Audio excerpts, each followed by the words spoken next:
Hello everyone, matumaini yangu mko poa. Karibuni kwenye sehemu ya 5 ya mwendelezo wa mafunzo, ambapo bado tupo kwenye basic knowledge, na nilikuwa nimesema kwamba basic knowledge hii itakuwa ina series ya sehemu 10.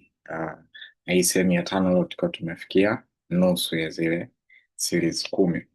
So katika sehemu ya 5 tutaangalia namna ya kufanya biashara ya majaribio ama demo kuelekea mafanikio yako au successful trading kupitia demo account. So biashara ya majaribio inajulikana pia kama paper trading, hukuruhusu kufanya mazoezi ya mikakati ya biashara na kufahamu hali ya soko bila kuhatarisha pesa zako halisi. Akaunti za majaribio kwa kawaida inakuwa na vipengele na utendaji kama majukwaa ya biashara za moja kwa moja au watu tunaita um, the real account. Okay. Sasa hii inakuwezesha kufahamu jinsi ya kutumia jukwaa ambao ndio trading platform, zana mbalimbali na aina za maagizo kabla ya kuanza kufanya biashara halisi. Kuzungumzia aina za maagizo ni aina za trading orders. Okay. Unaweza kufungua akaunti ya majaribio bure kwa madalali wengi wa forex, na akaunti hizi za kuigiza au za majaribio zina uwezo mwingi kama ule wa akaunti halisi, au zinakuwa zina portray kitu kile kile kama ambacho kipo kwenye real account.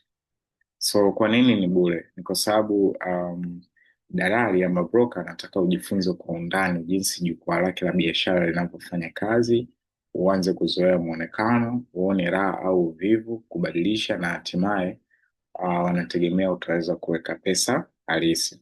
So akaunti ya majaribio kuwezesha kujifunza kuhusu jinsi ya biashara ya forex inavyofanya kazi na kujaribu ujuzi na mikakati yako ya biashara ambayo tunaita strategy au trading strategy bila kuhatarisha pesa yote.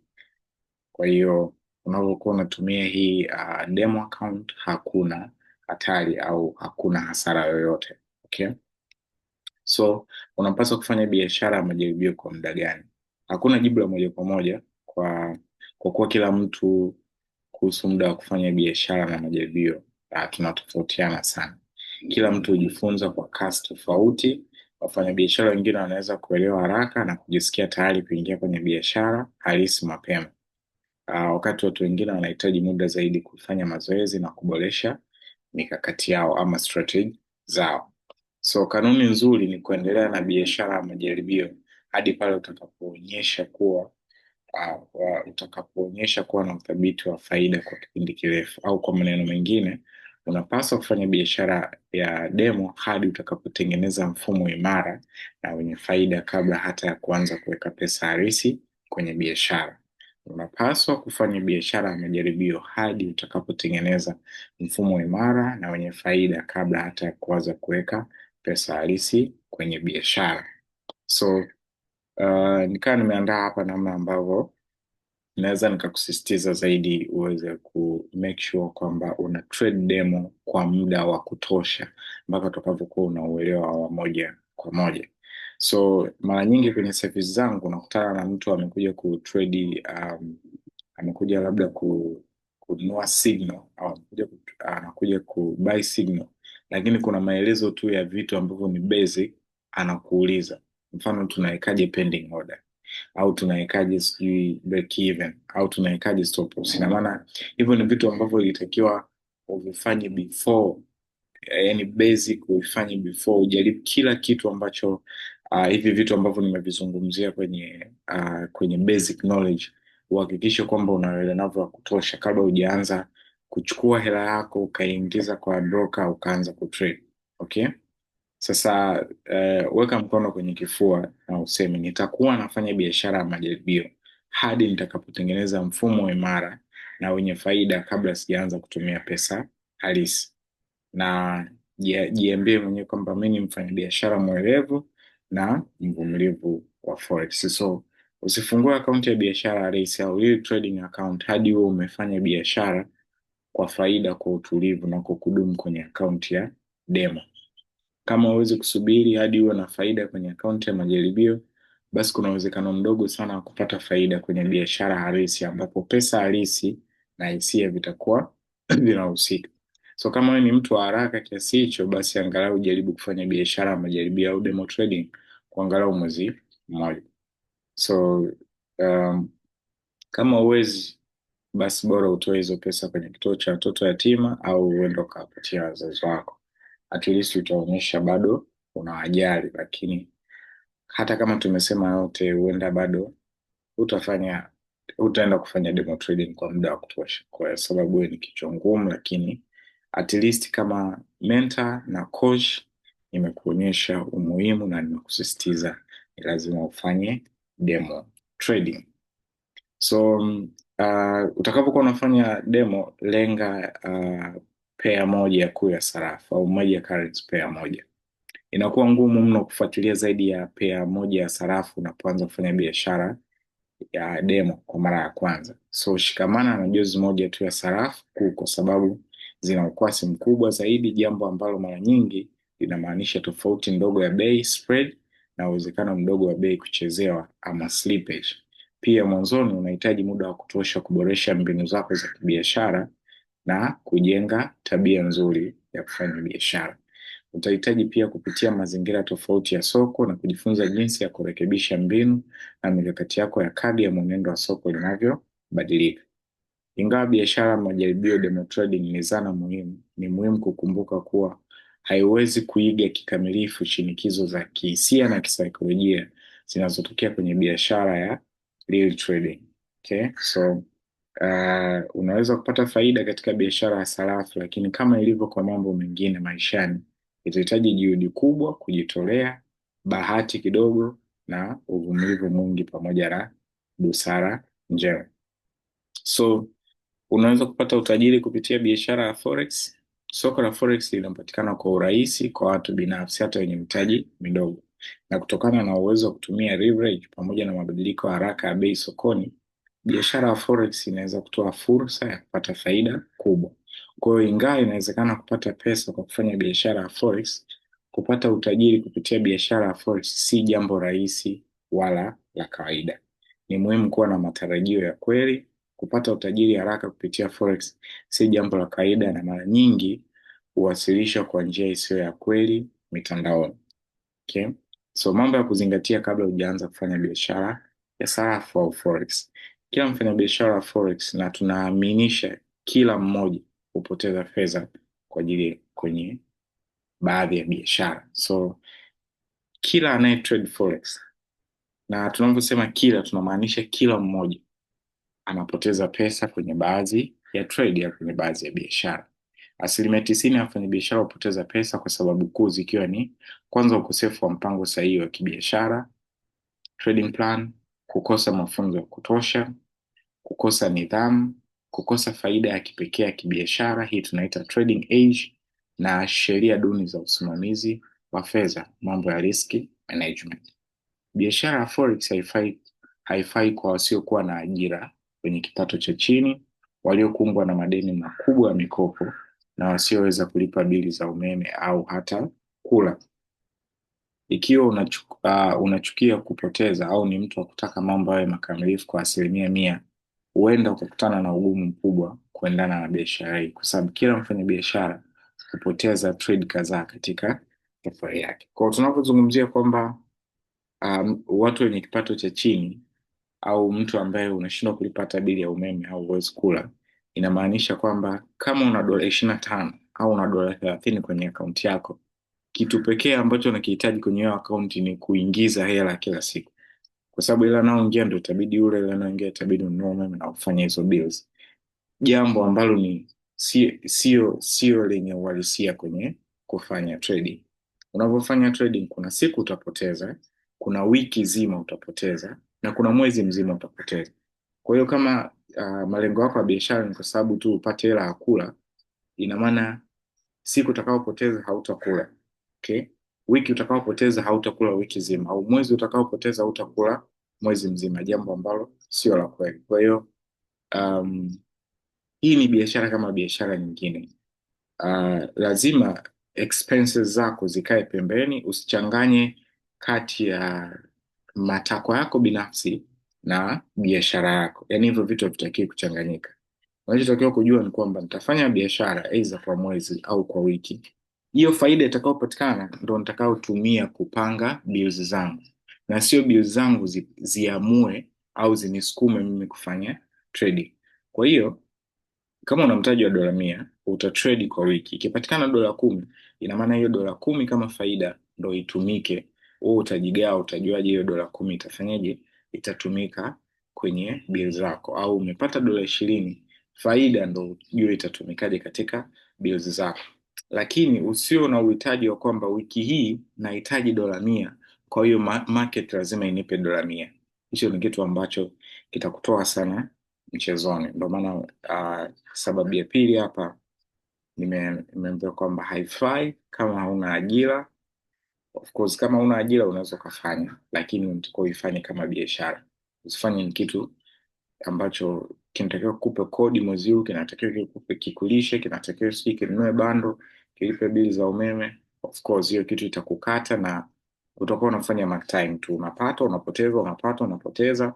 Mwaka ukiisha hakuna sehemu yote ulioenda, ila tu umekuwepo sokoni, kuna trade ulishai kufunga kwa faida, ukaonyesha watu wakajua unafanya forex, lakini they don't see wapi unaenda, kwa sababu the way ambavyo unaitreat biashara sio kwa njia ambayo itakufanya wewe ufanyaje, ufanikiwe. Unapaswa kuwa na angalau dola 1000 za mtaji wa biashara katika akaunti ya mina ambazo unaweza kupoteza bila mshtuko. Kwa hiyo sasa, kwa ule uhalisia kabisa, yani ule uhalisia kabisa wa namna ambavyo unaweza ukawa una matokeo bora, ni kwamba ukiwa na mtaji wa dola 1000 unaweza kuzalisha 25, 30 mpaka 40 au 50 kwa mwezi, ambazo hizo zinaanzia dola 250, 300, 400 mpaka dola 500. Kwa maisha ya kawaida ya Kitanzania, kuanzia dola 250, 300, 400 mpaka 500 ni almost mshahara wa mtu mwenye kazi nzuri sana, inaweza kaa serikalini au kwenye kampuni yoyote. Kwa hiyo kama unaweza kujenerate 25, 30 kutoka kwenye mtaji wa dola 1000 ambao utakuwa nao, ina maana hiyo faida inaweza kulipa bill zako, inaweza ikalipa kodi, inaweza ikakufanya ukue. Kwa hiyo kiasi kingine ambacho kitabakia sasa, let's say umepata faida dola 500 mwezi huu, matumizi yako yakawa dola 300 au bill zako zikawa dola 300, una dola 200 ambayo inabaki kwenye account ambayo inaendeleza kukuza mtaji. Kwa hiyo kile kiasi ambacho kitakuwa kinabakia kama faida ndio hicho ambacho mtaji labda umeanza na 1000, utakuwa 1200, utafika 1500, utafika mtaji wa 2000. Ukifika mtaji wa 2000, asilimia tena 25 au asilimia 30 itakuwa dola 500 au dola 700. Umeshaona? Kwa hiyo kuna namna maisha yako yataboreka zaidi, au utakuwa unaweza kuboresha maisha yako after a time kulingana na a surplus profit ambayo inakuwa imepatikana. Lakini ukisema kwamba dola 30 alafu baada ya miezi miwili uwe una dola 2000 au una dola 1000 au una dola 600, that is very unreality plans au unreality goals ambazo unaweza ukawa nazo kwenye trading. Haimaanishi ukiwa na mtaji wa dola 100 au dola 200 haitawezekana.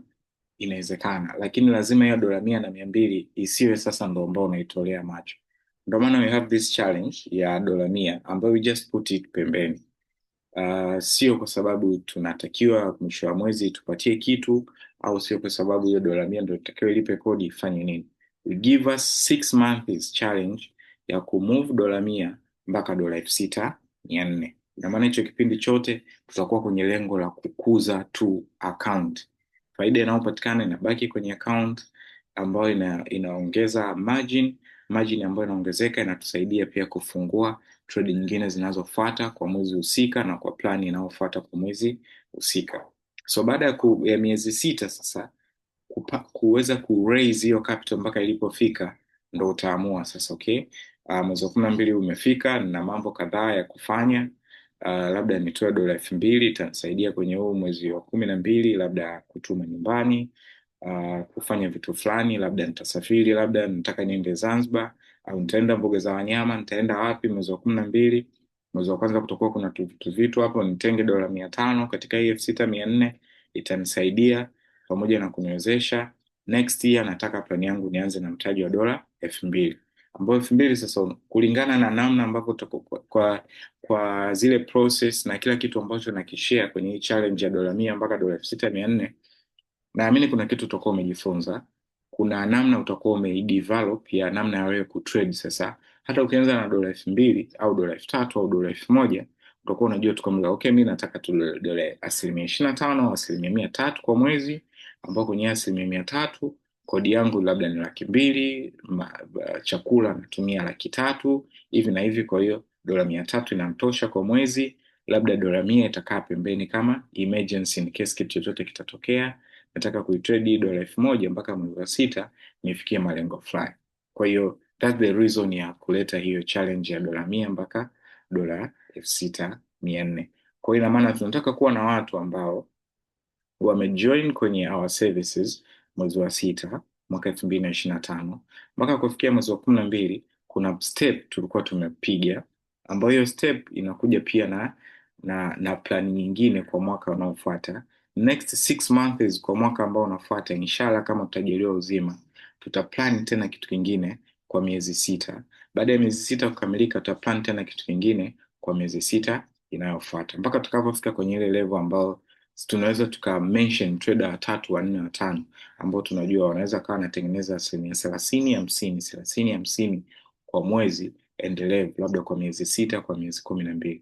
Kwa mtu huyu leo akiwa na dola 10,000, unajua atanitengenezea labda dola 3,000 mpaka dola 5,000 kwa mwezi, kwa miezi sita au kwa miezi 7 mfululizo, kwa sababu hiyo consistency, discipline na uwezo wa kufanya hivyo unao. So we want to go back after 2 years or 1 year and a half to look back kwenye hii jani ambayo imeanza, na tuseme kwamba kuna kitu fulani tulikianzisha, au kuna standard fulani tuliset ya watu kumove in a certain way, na hapa ndipo ambapo tumefika. Okay, so usitarajie kuanza na account kwa dola 100 chache na ukawa bilionea wa papo kwa hapo. Umeshaelewa? Kwa hiyo hata ukiangalia, msijazungumzia masuala wewe utakuwa bilionea baada ya miezi sita au baada ya mwaka. Umeshaelewa?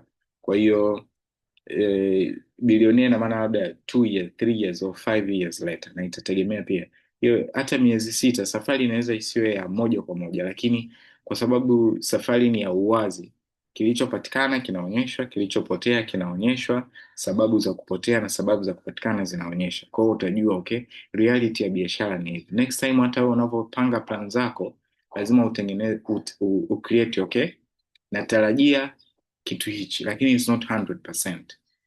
And kuexpect unexpected, kuna vitu ninavitarajia ambavyo sikuvitarajia vitatokea, ambavyo hivi ili visiniletee disappointment, expectations zangu zinatakiwa ziwe 1, 2, 3. So soko la forex ni mojawapo ya masoko maarufu kwa wale wanaopenda kufanya biashara ya kubahatisha, kutokana na ukubwa wake mkubwa, ukwasi wake ambao ni liquidity, na tabia ya sarafu kusogea kwa mitindo yenye nguvu ama volatility. Ungeweza kufikiri kuwa wafanyabiashara kote duniani wangekuwa wanatengeneza mamilioni, lakini ukweli ni kwamba asilimia ndogo sana ya wafanyabiashara ndio wanaofanikiwa. Tatizo ni kwamba wengi huingia kwenye biashara hii wakiwa na matumaini yasiyo sahihi ya kupata utajiri mkubwa haraka, lakini kiuhalisia wanakosa nidhamu ya kweli ya kujifunza sanaa ya biashara au trading art. Watu wengi hawawezi hata kushikamana na mpango wa lishe au kwenda mazoezini mara 3 kwa wiki. So unaweza mpango wa lishe tunasema balance diet. Mfano tu, mtu unajua tu kwamba okay, kunywa soda labda au sukari nyingi ni hatari kwa afya yako, kwa hiyo jizuie, usinywe hata soda. Hicho tu kitu mtu okay, of course akiwa hana hela hata kunywa soda, lakini akipata tu hela yoyote atakunywa soda. Kwa sababu gani? Kwa sababu ni tamu. Lakini ukija kwenye swala la afya, ni kitu ambayo ina madhara kwa. Okay, tufanye, ukiamka asubuhi una time ya kutosha, unaweza tu kukimbia hata kilomita 5, kilomita 3. Ukipanga na watu leo na ukakubaliana nao kufanya hicho kitu, wiki ya kwanza labda kama mpo watu 10, watu 6 wanaweza wakatimiza siku zote 5, Jumatatu mpaka Ijumaa kukimbia. Wiki ya pili wakabaki 3, 2. Baada ya mwezi usikute hakuna hata mmoja ambaye anaendelea labda kufanya jogging, kwa sababu hicho ni cha kawaida. Na hivyo ni vitu vya kawaida tu kwenye maisha, lakini je, inapofika kwenye swala la trading, hela na nini, watu wengi sana inakuwa ni ngumu kustick kwenye mpango wao. So Kama huwezi hata kudhibiti hayo, nafikiri utaweza kufanikiwa kwenye moja ya shughuli ngumu lakini zenye malipo makubwa kifedha kuliko zote duniani. So, biashara muda mfupi sio kwa ajili ya beginners. Hii tunaita scalpers, na mara chache huwa njia ya kupata utajiri haraka, au tunaita quick money au rich quick scheme. Huwezi kupata faida kubwa sana bila kuchukua hatari kubwa sana. Hiyo iko wazi hata kwa watu wanaobet. Odi tano za mtu fulani na odi tano za kwako, ili wewe odi tano zako zikupe milioni, lazima stake yako hiyo kubwa, okay? Lakini huyu mwingine anaweza, wote mnaweza mkapata odi tano, huyu akariski 10,000, mwingine akariski 200,000. Shaelewa? Kwa hiyo mikakati ya biashara yenye viwango vikubwa vya hatari ina maana ya kupata matokeo yasiyo thabiti na hasara kubwa. Mfanyabiashara anayefanya hivi pengine hana mkakati wa kweli wa biashara, labda tu wewe unaita trading kama kamari, au mkakati wako wa kufanya trading huwe ni kamari. So biashara ya forex siyo njia ya haraka ya kujitajirisha, hiyo naomba tuwekane sawa. Tasnia ya forex imejaa ahadi za uongo na utajiri wa haraka, ikiwalenga wageni wasio na uzoefu. So hii hapa sababu ya kwa nini ni vigumu kupata utajiri wa haraka kupitia forex. Cha kwanza ni hatari kuu. Masoko ya forex ni yenye mabadiliko makubwa na hayawezi kutabirika kwa urahisi. Hata wafanyabiashara wenye uzoefu huweza kupata hasara kubwa. Okay? So hata kwenye mfano mimi nimeanza kufanya trading 2017, so it's almost miaka 8 sasa hivi. Lakini kama ushaikuwa kwenye one of my services au kwenye my premium services au kwenye Signal, unaona kuna trade tunatoa na zina hit stop loss na tunaingia kwenye hasara with a 7-year experience. Kwa hiyo kwa nini wewe ambaye umetaka kujifunza mwezi huu unataka mwezi wa 8, mwezi wa 9, mwezi wa 10 usipate hasara, kitu ambacho hakipo? So leverage, ingawa leverage inaweza kuongeza faida, pia huongeza hasara, jambo ambalo linaweza kusababisha kupoteza fedha nyingi. Sababu ya tatu, ushindani mkubwa. Soko la forex lina ushindani mkubwa sana, ikiwa na taasisi kubwa za kifedha, wafanyabiashara waliobobea na program za kiautomatic, zote zikigombania faida pamoja na wewe pia. Okay? Sababu za kisaikolojia. Biashara inahitaji nidhamu, udhibiti wa hisia, number emotion, na uwezo wa kudhibiti hatari kwa ufanisi. Haya yote si rahisi kuyamudu na mara nyingi hupelekea makosa yenye gharama kubwa.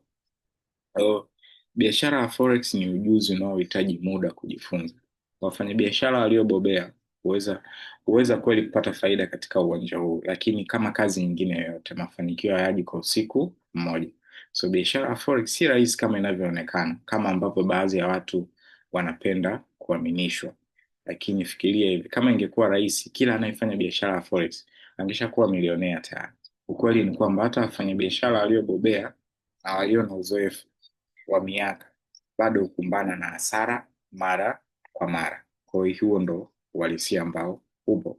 So jikite kwenye hili, hakuna njia za mkato kwenye biashara ya forex. Hakuna. Inahitaji mazoezi mengi, uzoefu mkubwa na nidhamu thabiti kuimudu. Hakuna mbadala wa kufanya kazi kwa bidii, mazoezi ya makusudi na kujifunza kwa dhamira ya kweli. Hiyo hakuna mbadala wake. Lazima ufanye kazi kwa bidii, mazoezi ya makusudi na kujifunza kwa dhamira ya kweli. Ingawa inawezekana kupata utajiri kupitia biashara ya forex, ni muhimu kuikabili kwa tahadhari, mtazamo wenye uhalisia na nia ya muda mrefu, long term. So badala ya kufukuzia ndoto zisizo halisi za utajiri wa haraka, jikite katika kujenga ujuzi, okay, kusimamia hatari kwa ufanisi, risk management, na kufikia faida thabiti ya mara kwa mara, ambazo unaweza ukapanga tu asilimia fulani, hiyo ndo vision au ndo goals yako kila wiki au kila mwezi, ambao pia itakuwa na uhalisia. Fanya mazoezi ya biashara kwenye akaunti ya demo hadi uje kugundua mbinu ambayo unaielewa vizuri na unaweza kuitekeleza bila hisia au emotional kuingia. Kwa kifupi, tafuta njia inayokufaa wewe. Okay? So hiyo ilikuwa ni katika mambo tu ya kukuweka sawa sasa, akili yako iwe vizuri na kujua kitu ambacho unaenda nacho. We don't want to sell dreams here. We don't want to say utakuwa sijui milionea, utaendesha nini, sijui utafanya nini. Uwezo wa mimi kufanya wewe milionea, sijui uendeshe nini, ni kupitia taarifa za msingi ambazo nakupatia. Ukizifuata hizi taarifa na ukazielewa, ndo unaweza kufikia ile kulingana na wewe sasa utakavyo perform.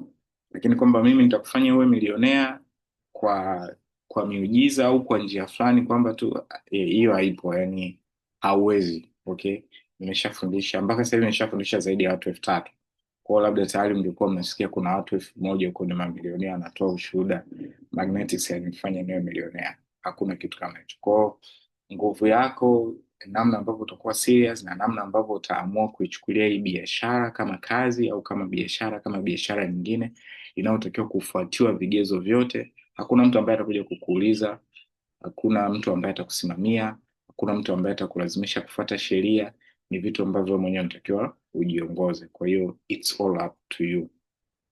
Sasa kwa kuwa umeshajua forex ni nini na nini unapaswa kufanya na ni nani wanaounda soko hili, ni wakati wa kujifunza ni lini unaweza kufanya biashara. So kama umewahi kujiuliza kwa nini soko linaonekana kucheza kwa mtindo wa midundo tofauti tofauti wakati wa siku, au kwa nini baadhi ya masaa kunakuwa na shughuli nyingi huku masaa mengine likiwa kama jiji lenye mapepo, basi uko karibu kupata jibu lako. Ni wakati wa kujifunza kuhusu vipindi mbalimbali vya biashara ya forex au tunaita forex sessions.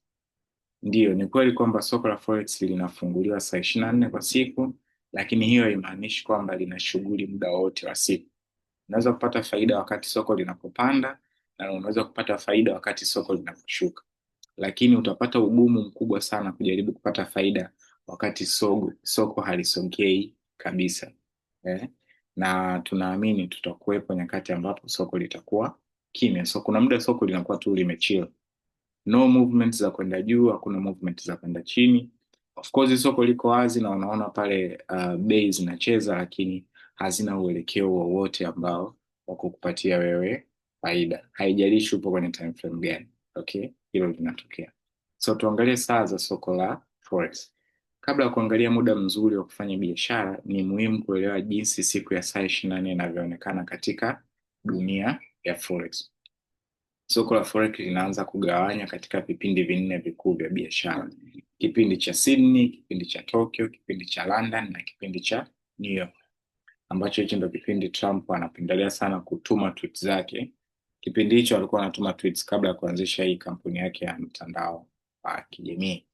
Kihistoria, soko la forex lina vipindi 3 vya kilele vya biashara, au vipindi ambavyo biashara inakuwa imechangamka. Wafanyabiashara wengi huchagua kuzingatia kipindi kimoja kati ya hivyo 3 baada ya kujaribu kufanya biashara saa 24 kwa siku. Mfumo huu unajulikana kama mfumo wa vipindi 3 vya forex, au kwa Kiingereza inaitwa forex 3 session system. Vipindi hivi ni pamoja na vipindi vya Asia, Ulaya na Amerika Kaskazini, ambao pia huitwa vipindi vya Tokyo, London na New York.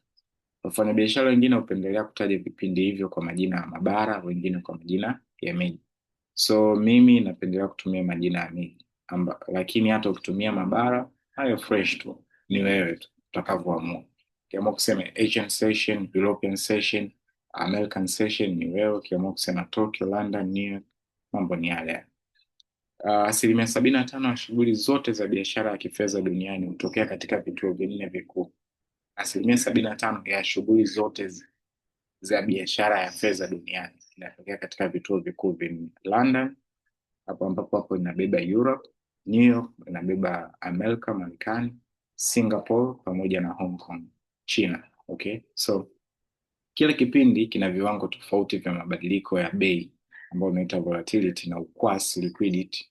Kuelewa mifumo hii kutakusaidia kuchagua muda bora wa kufanya biashara ya pair fulani ya sarafu au jozi fulani ya sarafu. So kuna kitu kinaitwa International Dateline, IDL. Hii ni mstari wa kufikirika unaopita kutoka ncha ya kaskazini hadi ncha ya kusini ya dunia, na unaonyesha mabadiliko kutoka siku moja ya kalenda hadi siku nyingine.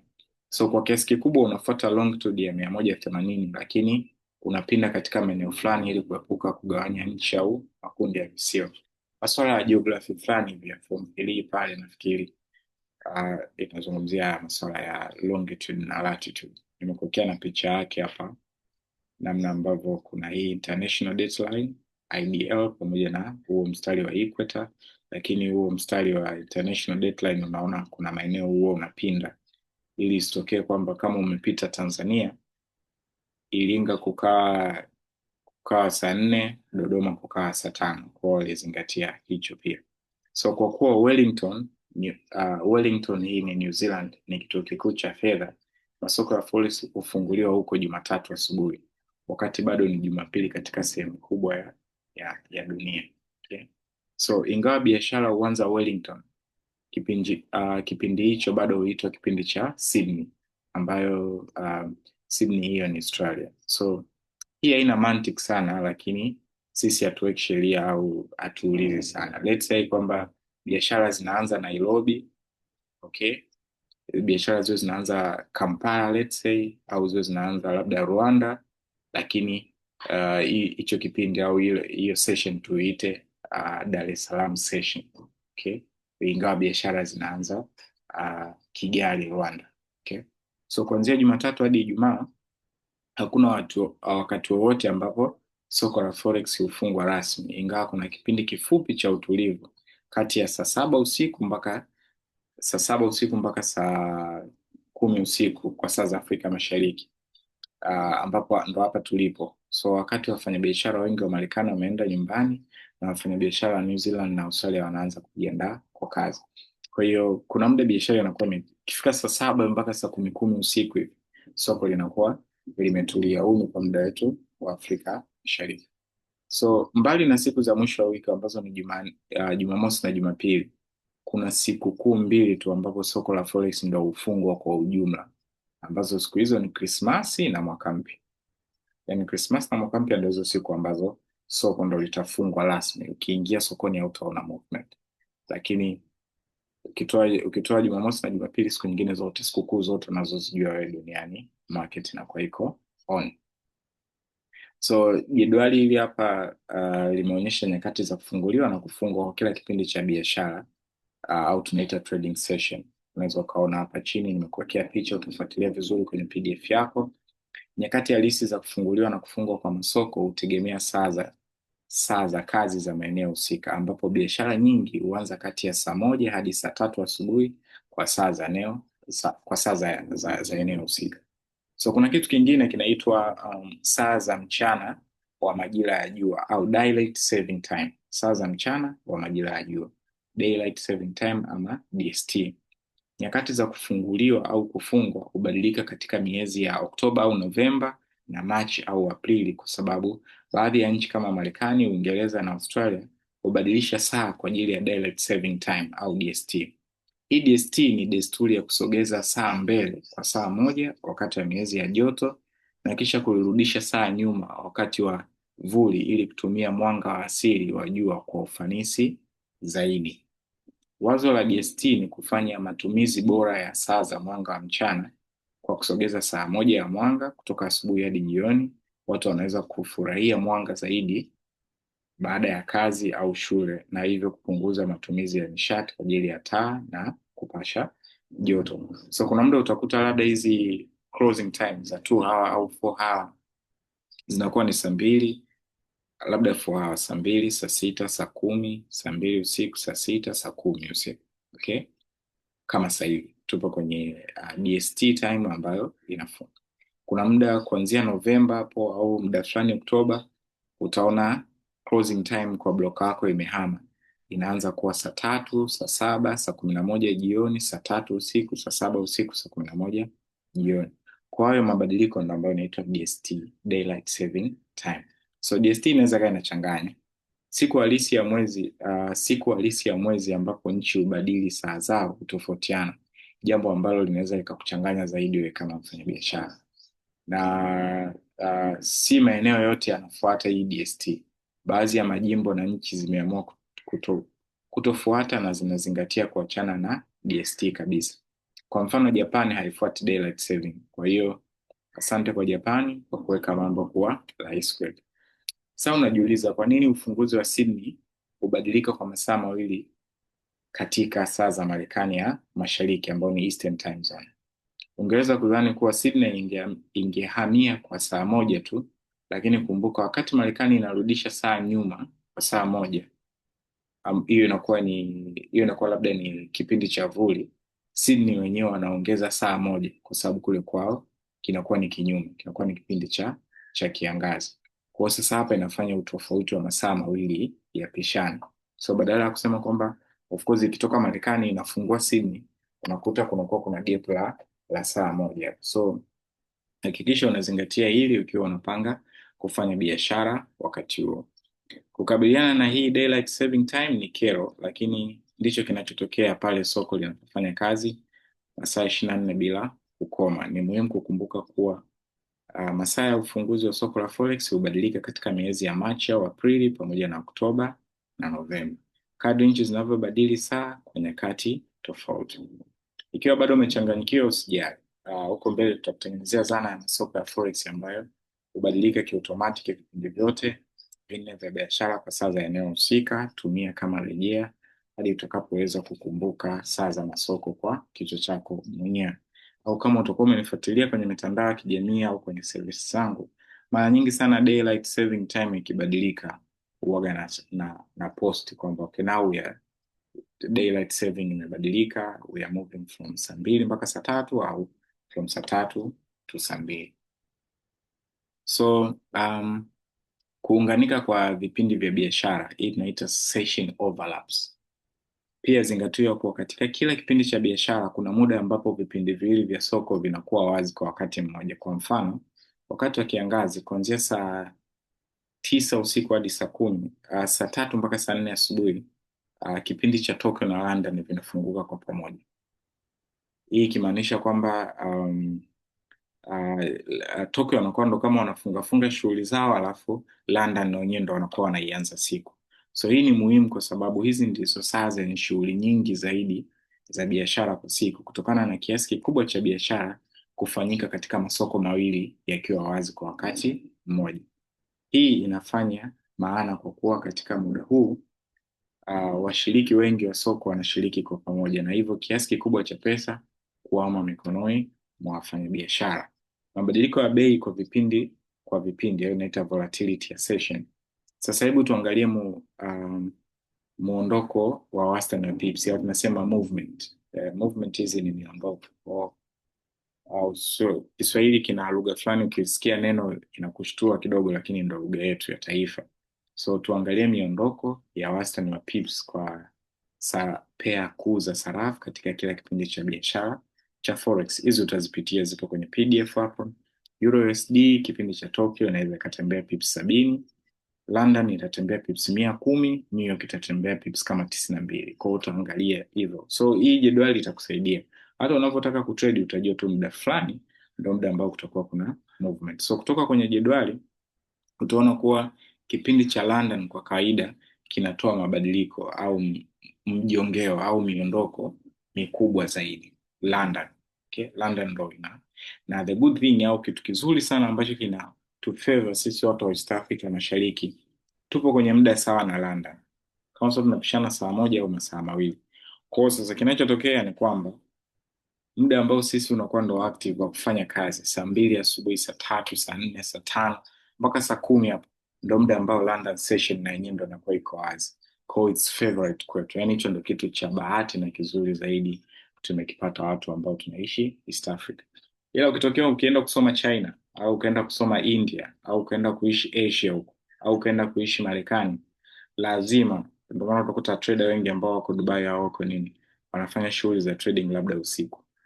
So, usiku si tumelala. So ukianza kuwa unamfuatilia trader, utaanza kuambia sijui we don't sleep, we are trading, na wewe utafikiri kwamba the only way ya kuweza kufanya trading ili niwe productive ni kutolala, ni trade usiku. Usiku utakutana na Asian session, very worst session ya kutrade hiyo Tokyo au New York wanavyofunga.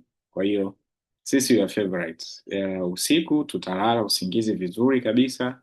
Kama una mke, kama una mume au kama una mpenzi, just enjoy your time usiku. Asubuhi njoo kazini utrade. Okay? Yep. And angalia jinsi baadhi ya jozi za sarafu zinavyokuwa na mabadiliko ya pips makubwa zaidi ukilinganisha na nyingine. Nimekuwekea hapo hiyo graph lina hizo details. Kwa mfano, hapa kuna kiwango cha mabadiliko volatility kwa kila saa kwa Euro USD kilichochujwa kulingana na vipindi vya London, na New York. Hii utaipitia pia, ina taarifa za msingi ambazo zitakuongezea uelewa. So nyakati bora za kuuza na kununua forex au nyakati bora za kutrade.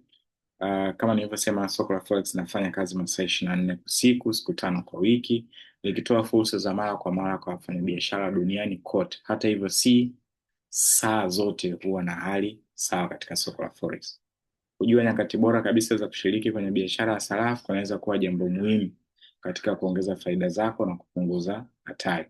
Swali la haraka: enzi za kale, kabla ya Netflix hazijaja au kuweka movies sijui kwenye flash na nini, huduma za kuonyesha video au kuangalia TV, ambapo labda tulikuwa tunaangalia TBC, tunaangalia East Africa, sijui tunaangalia nini, uh, ni saa ngapi za siku ambapo vipindi vya TV vilikuwa vina watazamaji wengi zaidi, ambao tunaita prime time.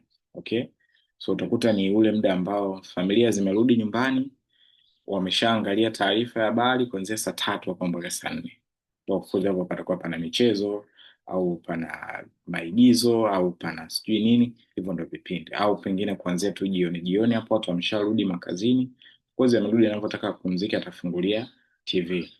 Lakini viewing time au tunaita tunaita rating kwenye TV zilikuwa haziko sijui saa 2 asubuhi mpaka sijui mchana, hapo hakuna watu waliokuwa wanaangalia TV. Kwa hiyo hii basi ni saa gani bora zaidi za kufanya forex? Tulikuwa nataka kutolea huo mfano ili uelewe zaidi. So kwa mantiki hiyo unaweza kudhani kuwa hii hutokea wakati wa mwingiliano kati ya vipindi viwili vya biashara. Ukiwaza hivyo utakuwa na jibu sahihi kwa nusu tu. Hebu tuchambue baadhi ya sifa za vipindi viwili vya mwingiliano wa biashara na kuelewa zaidi zile session overlaps. So mwingiliano kati ya Tokyo na London. Okay? Mwingiliano kati ya Tokyo na London ama Tokyo and London overlaps, huu unahusisha kipindi ambacho masoko ya biashara ya forex ya Tokyo na London yako wazi na anafanya kazi kwa wakati mmoja. Hapa kuna mambo ya kuzingatia.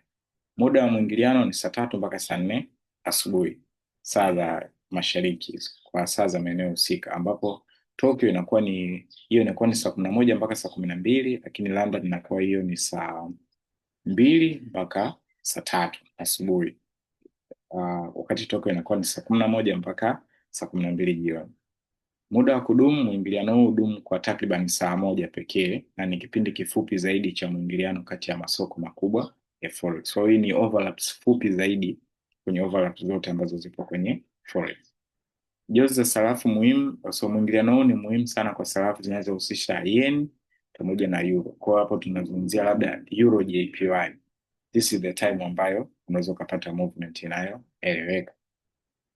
Sifa za soko katika kipindi hiki. Ukwasi unakuwa umeongezeka kwa kuwa masoko mawili makubwa yako wazi, kuwa na ukwasi wa juu zaidi katika kipindi hiki. Uwezekano wa mabadiliko, volatility pia inakuwa kubwa. Kiasi cha chini cha biashara ukilinganisha na uingiliano wa London na New York. So soko hili ukilinganisha overlaps ya London na New York na hii overlaps ya Tokyo na London, hii hapa kiasi chake cha biashara kinakuwa kiko chini. Ushiriki wa wafanyabiashara kipindi hiki, wafanyabiashara wa Asia wakifunga nafasi zao huku wale wa Ulaya wakifungua. Takwimu za kiuchumi. Takwimu muhimu za kiuchumi kutoka Asia au Ulaya zinaweza kutolewa wakati huu na hivyo kuathiri mwelekeo wa soko. Mikakati. Baadhi ya wafanyabiashara hutumia mikakati ya breakout wakati huu kwa sababu bei zinaweza kuanza kuelekea upande mmoja huku soko la Ulaya likiingia rasmi. Kwa wale watu wanaotrade breakout wanatumia sana overlaps. Vikwazo. Muda mfupi wa kipindi hiki unaweza kupunguza fursa za biashara ikilinganishwa na vipindi vya mwingiliano vilivyo na muda mrefu. Kwa hiyo ni sifa nyingine. Muktadha wa kimataifa. Kipindi hiki huwa ni daraja kati ya biashara ya Asia na Ulaya na mara nyingi huweka mwelekeo wa awali wa kipindi cha London. Jozi maalum za sarafu. Jozi kama Euro JPY huwa na harakati nyingi wakati huu kwa sababu inahusisha masoko yote mawili ya Kijapani na Ulaya. GBP JPY pia. So volatility ni ndogo sana katika kipindi hiki. Hii ni kwa sababu kawaida kipindi cha Asia huwa na mabadiliko madogo ya bei. Hiyo ni kitu cha kwanza. Pia kadri muda wa alasiri unavyosogea huko Asia, hali ya soko huwa tulivu kwa sababu watu ndo wanakuwa wanajiandaa kulala, wanafunga. Wafanyabiashara wa Ulaya ndo wanakuwa ndo kwanza wanaingia ofisini.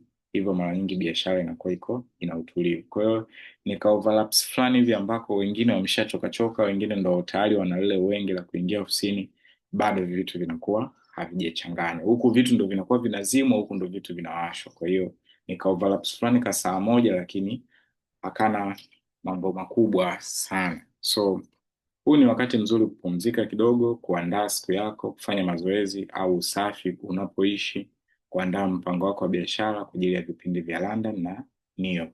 Kwetu sisi sasa wa Tanzania, kwa sababu hiyo inakuwa ni asubuhi. Kwao ushaamka zako, umeenda zako kufanya jogging kidogo, kama umeingia gym umerudi, umeandaa zako breakfast na nini, unapanga mpango wa siku, unafanya zako market highlight, au kama unatufuatilia unaangalia zako market highlights na nini. So muda wa kuwa sokoni exactly.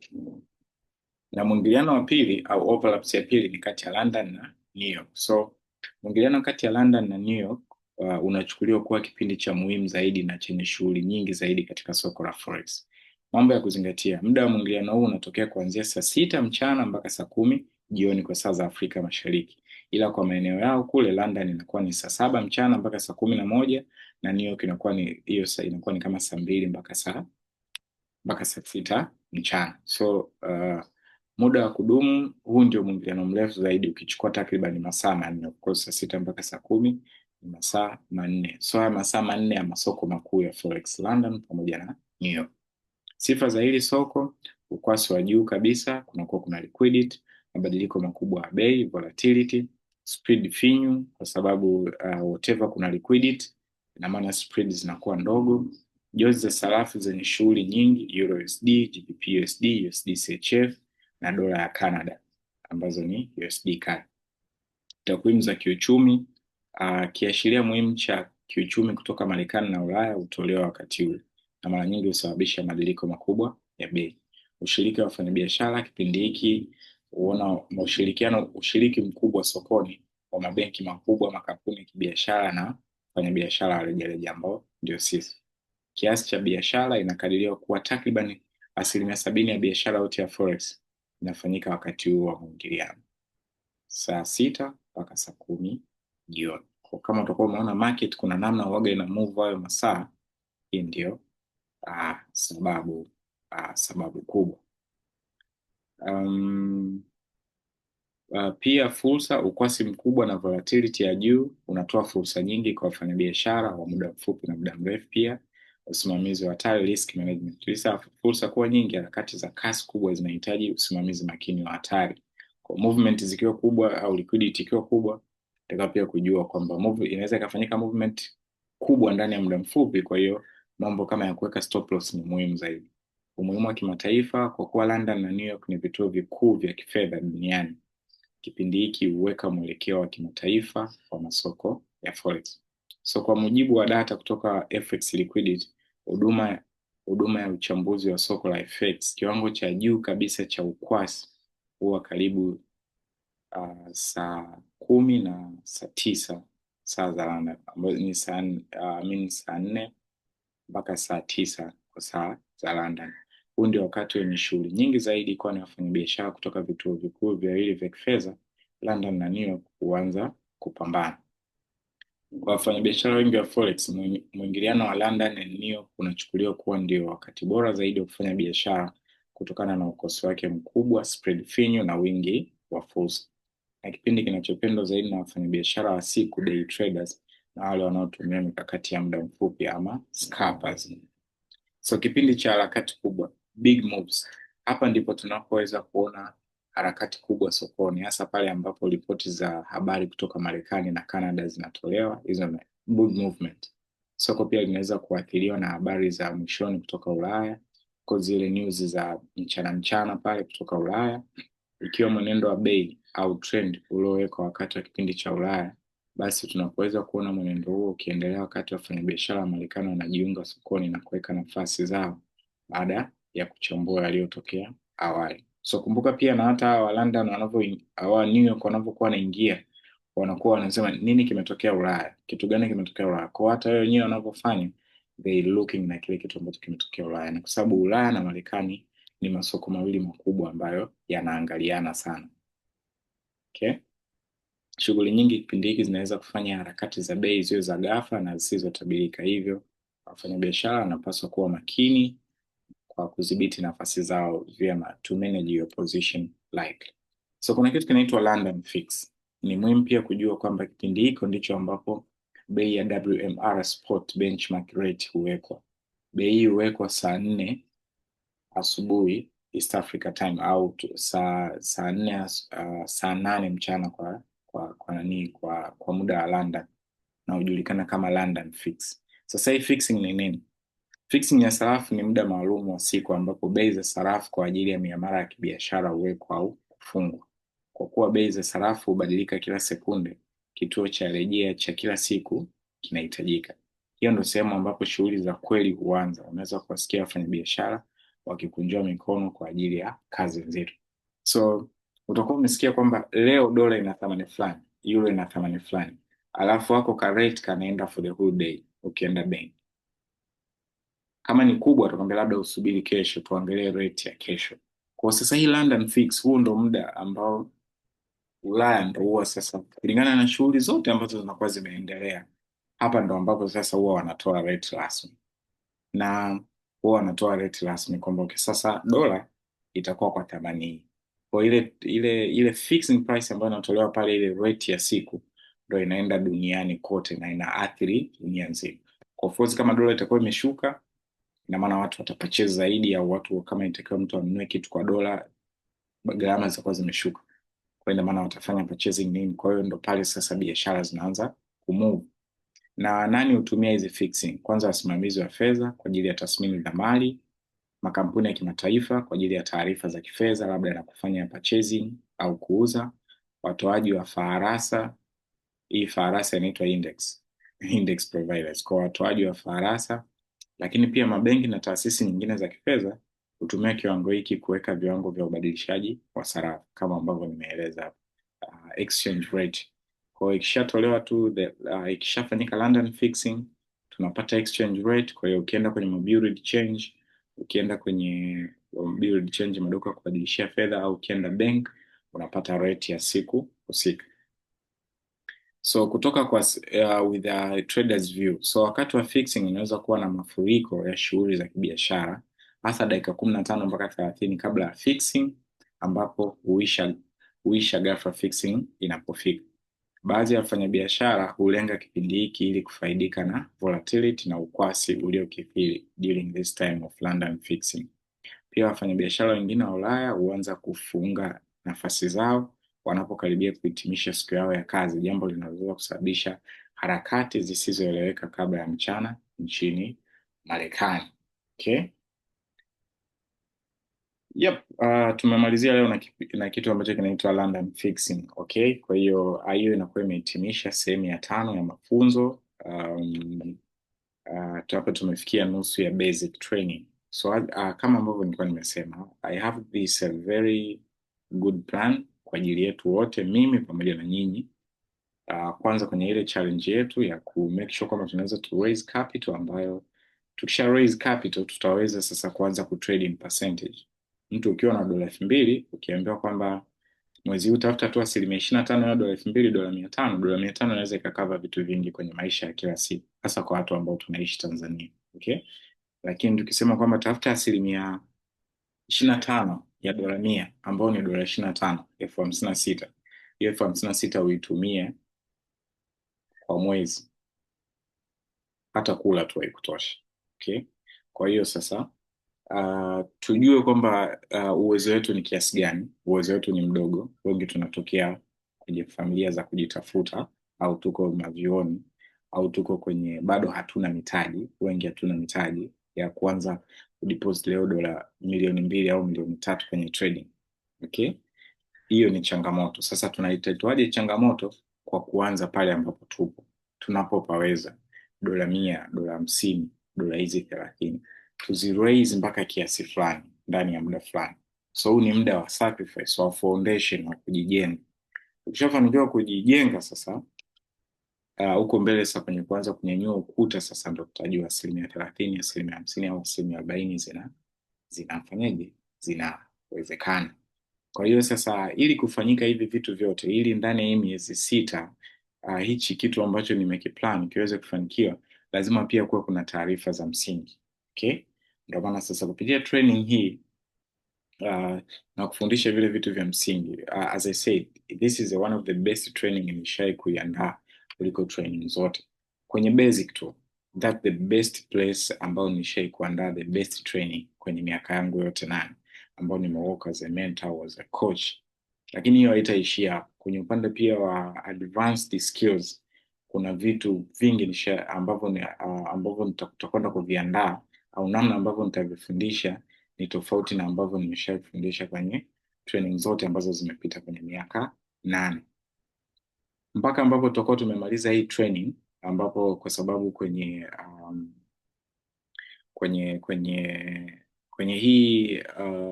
hii basic na masomo 10, pia kwenye advanced skills pale kuna masomo 10, na kwenye psychological skills kuna masomo 10. Kwa hiyo kuna jumla ya sehemu 30 mpaka kozi inavyokuwa imefanyaje, mpaka kozi inavyokuwa imeisha, full course, ushaelewa, ambayo almost ndani ya mwezi huu wa 6 tunakuwa tumeshamaliza hivyo vipindi vyote 30. Nafikiri mpaka mwezi wa 6 au mpaka mwezi wa 7. Baada ya hapo tutaingia kwenye mentorship mpaka mwisho wa mwaka. Hivi vitu vyote ambavyo tumevizungumza, tumejifunza kupitia trading John, kupitia zile trading analysis ambazo naziposti kila siku, ni vitu ambavyo vinakupa wewe kwenye mwendelezo. Kitu ulichojifunza unakiona namna ambavyo tunafanya kazi, trading plan ambayo nimeiweka unaona namna ambavyo tuna execute, shaelewa. Kwa mpaka tunapomaliza hii miezi 6, in terms of 100 challenge to dola 6,000, in terms of namna ya kukupa wewe maarifa ambayo yatakusaidia kwenye miaka ijayo, mimi ambavyo sitakuwepo au utakuwa na mimi, au mimi nitakuwa sio mentor wako, ni foundation imara sana ambayo nitakuwa nimeijenga. That's why it's very important, every details, every information au every content ambayo utakuwa umeiona nimeipost, uwe kwenye premium, uwe kwenye mentorship, uwe kwenye training, au uwe uko kwenye hizi free channel, every content ambayo nitakuwa nimeipost ina maana kubwa sana katika chochote ambacho tunakifanya ndani ya hii miezi 6. I just don't create it just for leisure, au sijui kuna kitu natakiwa.